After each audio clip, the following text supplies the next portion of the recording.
দু-একদিনের মধ্যে ইশরাক হোসেনকে মেয়র হিসেবে শপথ না পড়ালে আন্দোলন ভিন্ন রূপ নিতে পারে বলে হুঁশিয়ারি দিয়েছেন বিএনপি স্থায়ী কমিটির সদস্য সালাউদ্দিন আহমেদ। বিকেলে সিলেটে নতুন সদস্য ফর্ম সংগ্রহ কার্যক্রম উদ্বোধন অনুষ্ঠানে তিনি এসব কথা বলেন। এ সময় তিনি আরও বলেন, সরকারে থাকা কয়েকজন উপদেষ্টা দেশকে অস্থিতিশীল করতে চাইছেন। এসব ব্যাপারে প্রধান উপদেষ্টাকে জানানো হয়েছে। তিনি সে ব্যাপারে কোনো পদক্ষেপ না নিলে তার সম্মান বজায় থাকবে কিনা তা নিয়ে উদ্বেগের কথা জানান তিনি। এই ঈদে জামা জুতো অ্যাক্সেসরিজের ডিসকাউন্ট। আওয়ামী লীগ নিষিদ্ধের বিষয়ে সালাউদ্দিন বলেন, আওয়ামী লীগ রাজনীতি কিংবা নির্বাচনে অংশ নিতে পারবে কিনা তার সিদ্ধান্ত নেবে আদালত। সদস্য ফর্ম সংগ্রহ এবং নবায়ন অনুষ্ঠানে সিলেট জেলা ও মহানগর বিএনপির বিভিন্ন পর্যায়ের ৫ শতাধিক নেতাকর্মী উপস্থিত ছিলেন।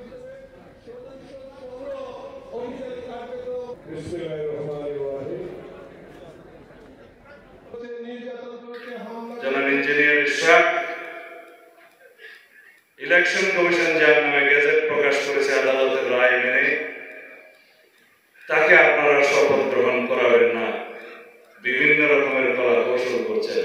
এই সরকারকে সহযোগিতা করার জন্য আমরা প্রতিশ্রুতিবদ্ধ, কিন্তু তার মানে এই না যে আমরা দাস খত দিয়েছি আপনাকে যা করবেন তাই সমর্থন করার জন্য।